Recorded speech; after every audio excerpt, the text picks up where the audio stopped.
ফুরিয়ে আসছে বাংলাদেশের বৈদেশিক মুদ্রার ভান্ডার। ভারত থেকে চাল কেনার পর্যাপ্ত ডলার নেই বাংলাদেশের, এমনটা জানাচ্ছে পশ্চিমবঙ্গ রাইস মিল সংগঠন। 15 লক্ষ টন চাল আমদানির আবেদন বাংলাদেশ জানিয়েছিল। এখনো পর্যন্ত 4 লক্ষ টন রপ্তানি করা গিয়েছে। বাকি চালের অর্থ দিতে পারছে না বাংলাদেশ, জানালেন রাইস মিল সংগঠনের নেতা আব্দুল মালেক।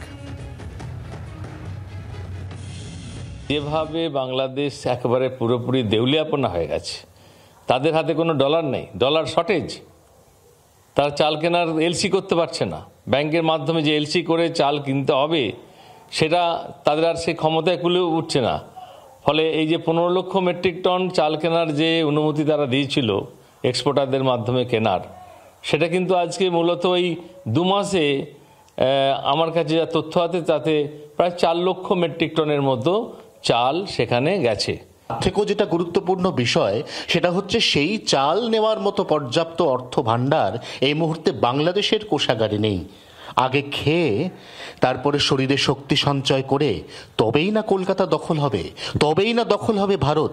এই প্রশ্নই কিন্তু এই মুহূর্তে সব থেকে বেশি ভাবাচ্ছে এখানকার চাল রপ্তানিকারীদের। জি 24 ঘন্টার জন্য ক্যামেরায় তরুণের সঙ্গে অয়ন, কলকাতা।